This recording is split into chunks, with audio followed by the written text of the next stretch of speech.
Hey, sorry for the interruption. So for this problem right here, I think I would subtract 6 from both sides.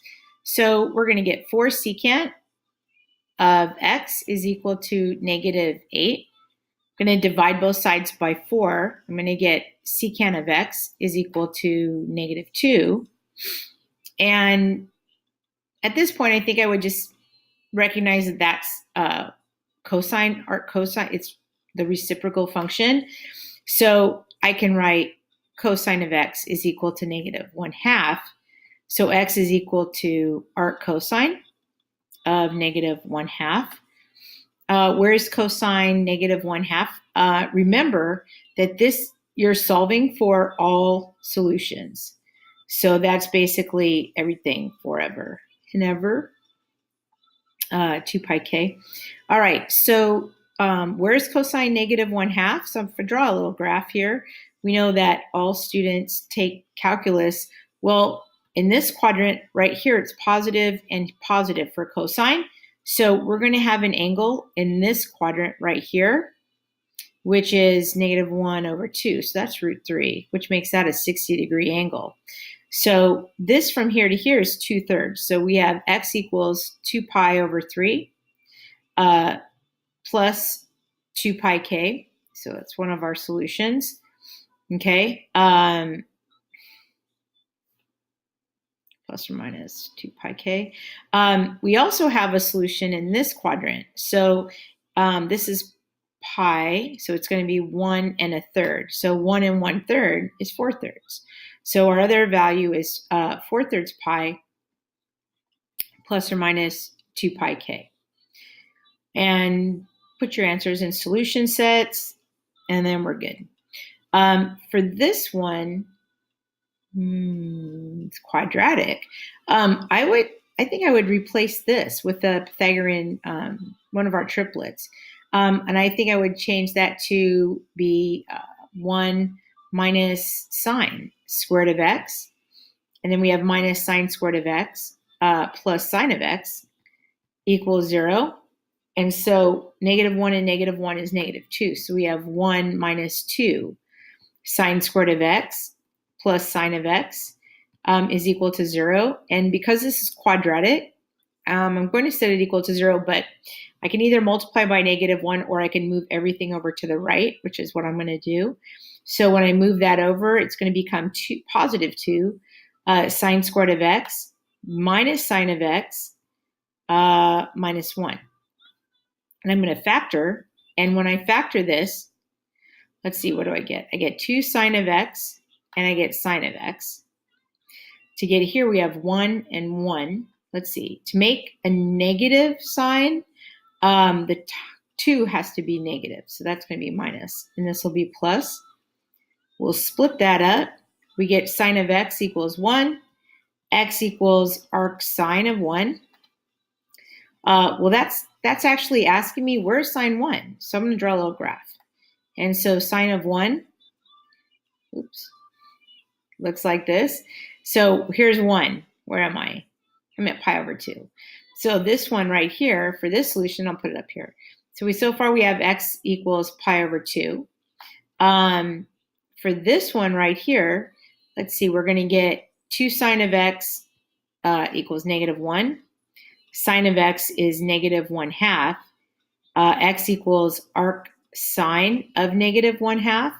So where is sine -1/2? Well, we know that sine is positive in these two quadrants. So it's going to be negative in this quadrant here. And it's going to be negative in this quadrant over here. So for it to be a -1/2, so remember it's -1/2, that's a 30-degree reference, which is pi over 6. So this is 1 and a 6th. So this is 1 and 1/6, which is 7/6.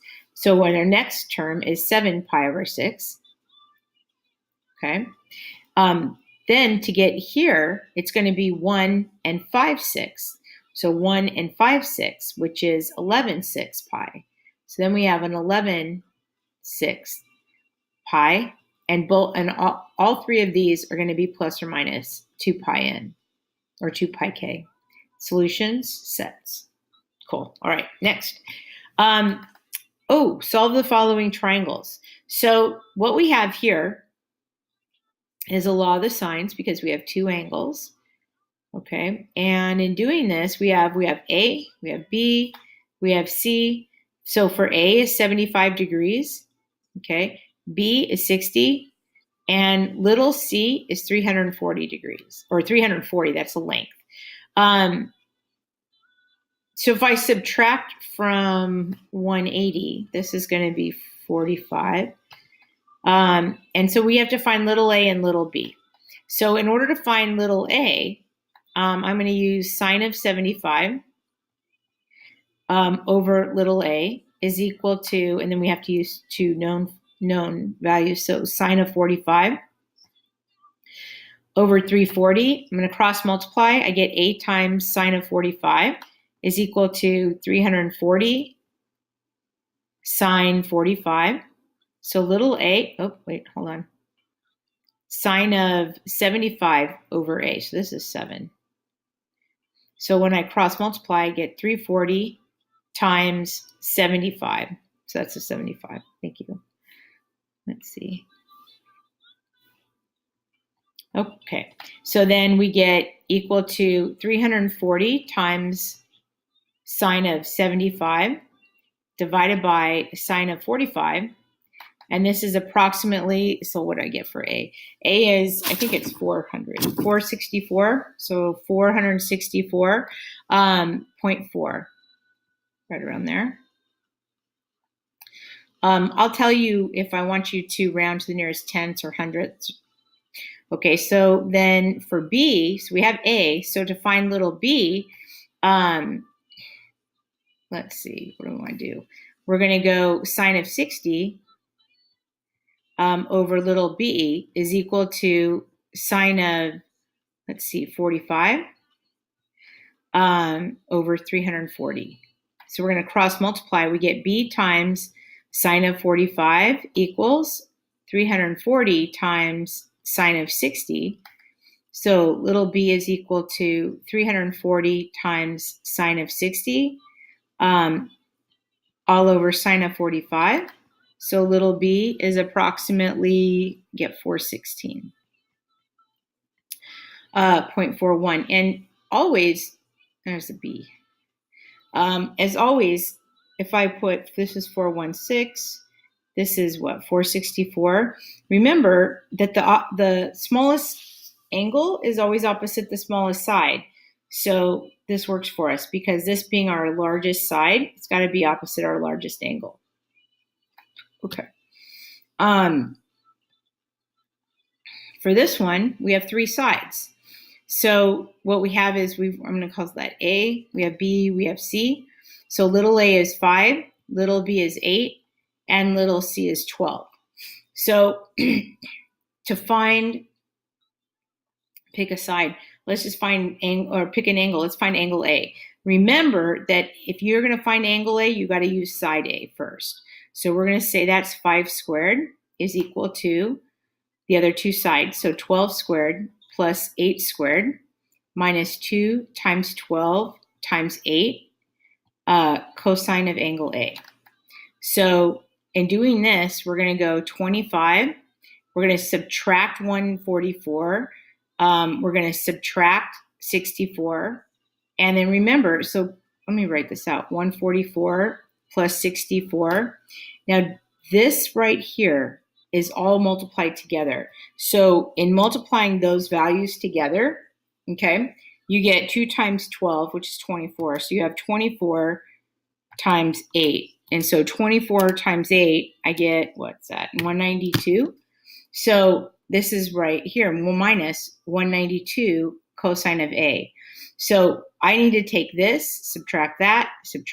So I get 25 minus 144 minus 64. And for that, I get negative 183. And that is equal to negative 192 cosine of angle A. So now I have to divide 183 by 192, and I'm going to get 0.953. So this is going to be 0.953 0.951 is approximately cosine of angle A. So we're going to take the arc cosine. So we have A equals arc cosine of approximately 0.9531. And for this problem, for angle A, looks like I get 17.61.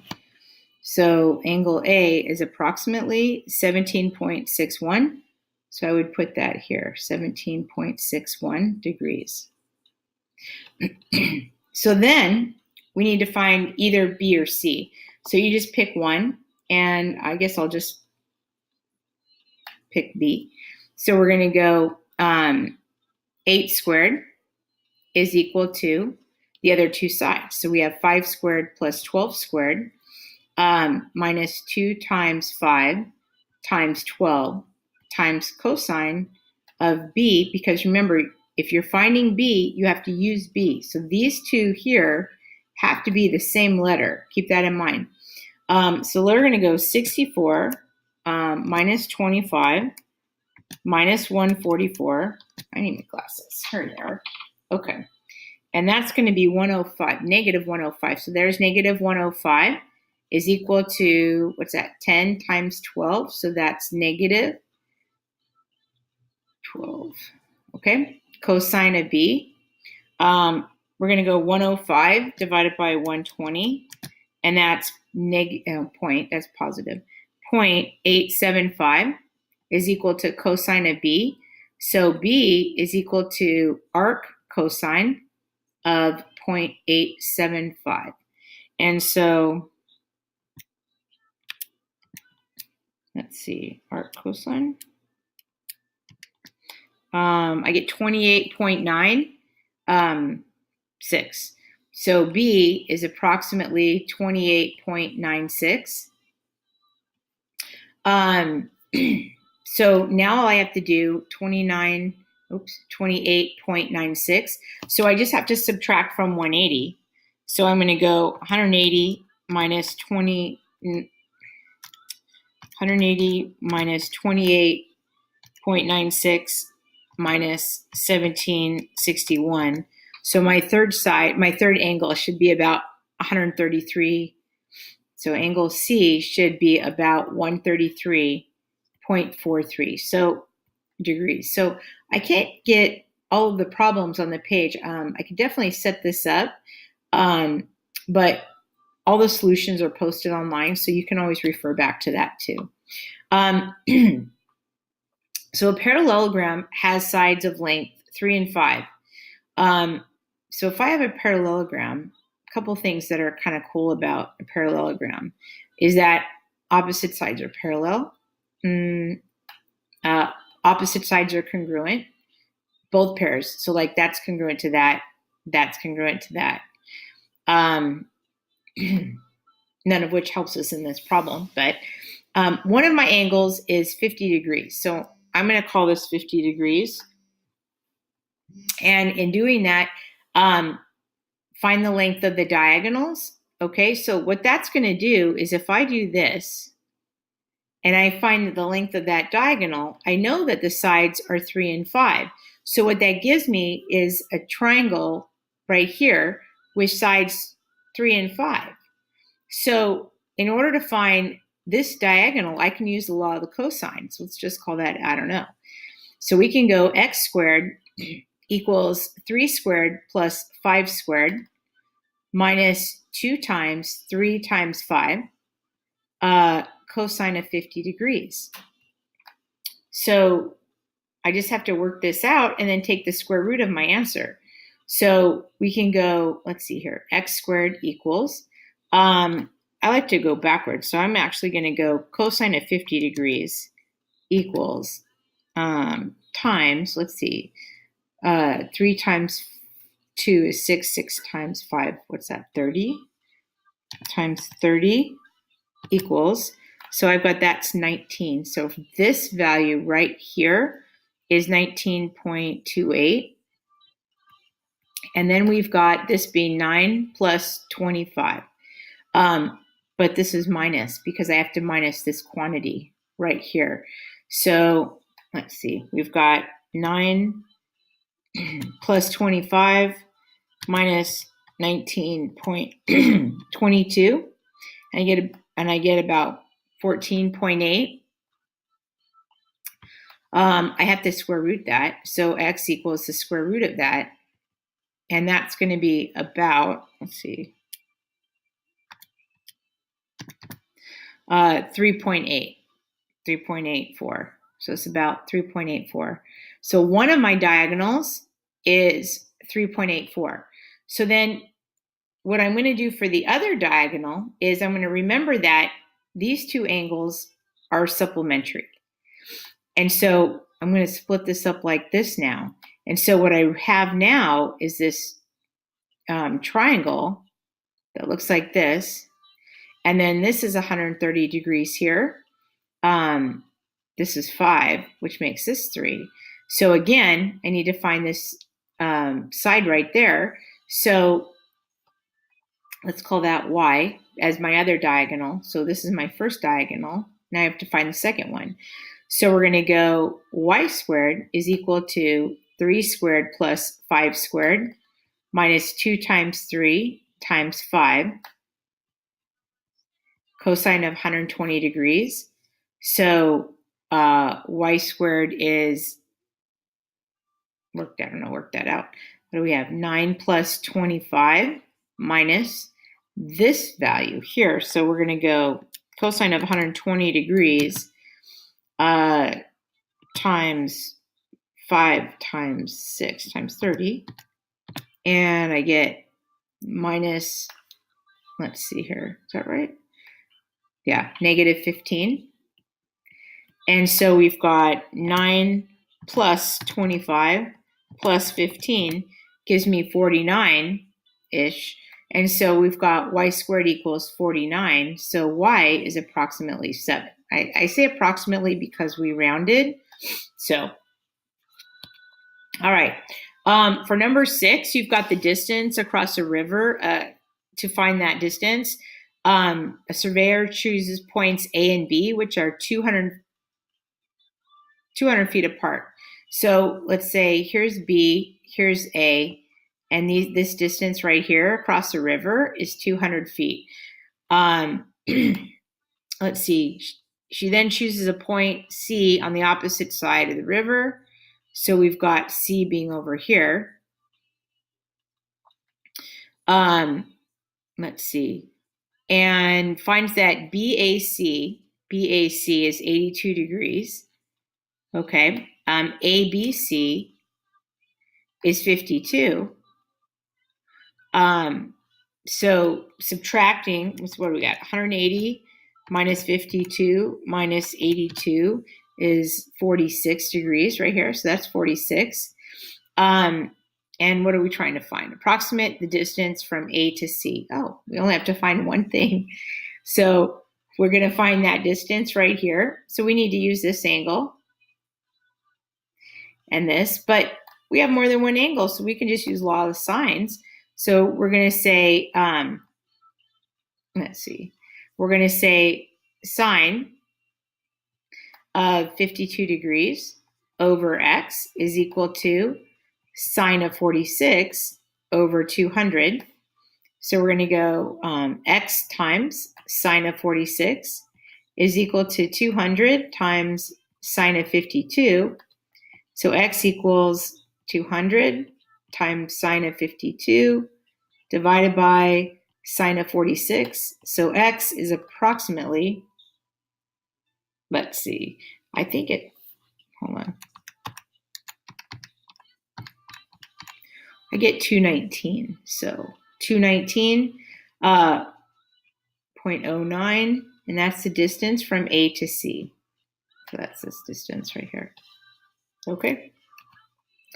Matt measures an angle of elevation to the peak of a mountain is 35 degrees. So, okay, so it looks like this right here is the, let's say that's the peak.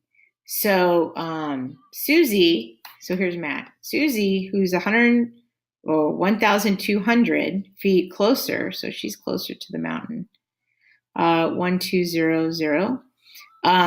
Closer on a straight path measures the angle of elevation to be 42. So now she measures this distance here, and that's, let's see here, hold on. Let's see, that's 35. Hold on. I think I need to make my triangle better. Anyway, okay, I'm going to fix this up a little bit. So this goes up like this. And then here's Susie. And so let's see, the first angle is 35. Yeah. And then this one right here is 42. So a couple of things. I know you guys have already done these problems with tangent. So I don't want you to use tangent. I want you to use our new laws.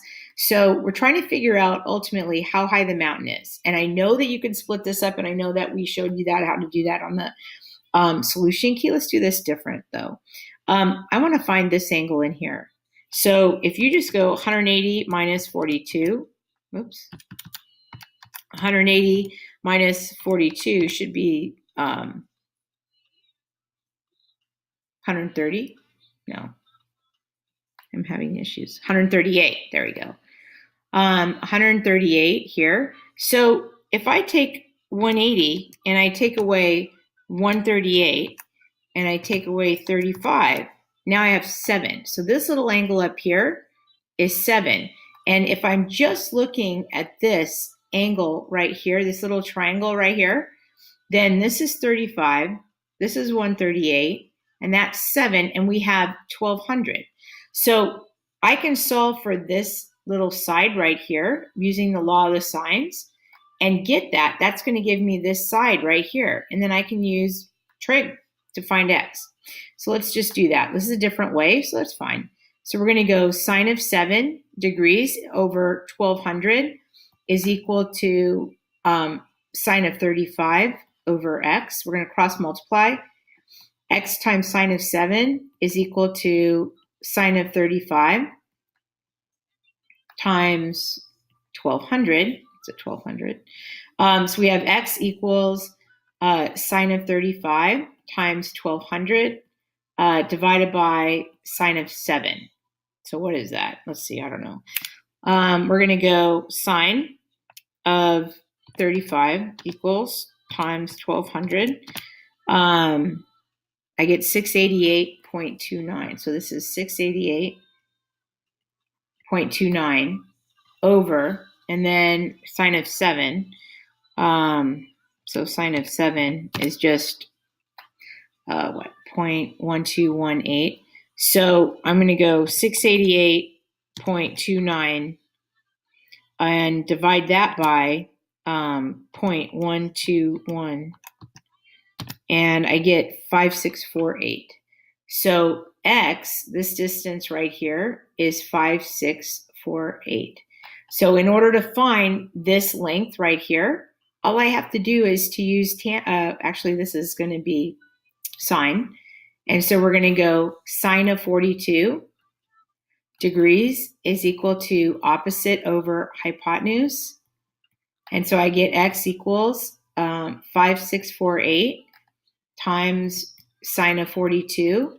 So x is approximately, let's see, sine of 42 times 5648. And that's 3779.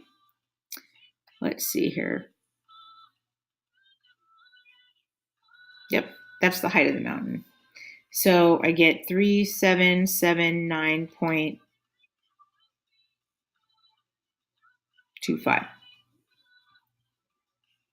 Okay. All right. We have a triangular playground that has sides of length, all three of those. So let's draw the triangle. So what we have, we've got 475, we've got 595, and we have 401. It says, what are the measures of the angles? Well, we have to use law of the cosines because we don't have any angles. So I'm just going to label these A, B, and C. Doesn't matter what order. Let's find A first. So we're going to go A squared. So in order to use that, you have to use both of these. So we're going to say 595 squared equals 401 squared plus 475 squared minus 2 times 401 times 475. I wonder if I can move this over. Let me see if I can. Oh, look at that. Okay. Cosine of A. And so basically the part where if you're going to make a mistake, it's going to be right here with this, which is attached. So most of you can do this. You can go 595, you can subtract that. But the problem comes when you have to divide this out. So you just have to be really careful with that. So if I said 595 squared minus 401 squared equals minus 475 squared equals, it looks like here I get negative 32401, and then that's equal to this. So that looks like it's 2 times 401 times 475, and that's going to be negative here. 380, let's see, 950 cosine of A. So then when I divide these, I get 32401 divided by 38695. Oh, that's a lot. And so I get 0.0837 is approximately cosine of A. So A is going to equal arc cosine of that. So A is approximately, let's see, arc cosine of the answer. I get 85 for this one. So about 85 degrees, 85.2. So this value here, 85 degrees, this is opposite the 595. So it just depends how you labeled your triangle is what's going to depend on, what's what, A, B, or C. And to find B, I use the same thing. I would go 401 squared is equal to 475 squared plus 595 squared minus 2 times 475 times 595 cosine of B. And do the same thing. You go 401 squared, you got to subtract that, and divide by that. Don't forget the minus sign. And then take arc cosine. What I get for this one is about 52 degrees. So B is about 52. And that should make sense because my biggest side is 595. Okay. And that's opposite my largest angle. So this being the smallest, that should be 52.7. So let's see. If we went 85 and we subtracted 52.7, well, hold on. We got to go 180 minus 85 minus 52.7 is what, 42? Yeah. So we're going to get 42, what is that, 0.3. So you guys just have to go around there and try to, and the third angle is going to be 42. I get, what do I get? 42.18, something like that. Okay, perfect. So that's it. So I hope that helped, and stay tuned for another video lesson for Friday. Thanks, bye.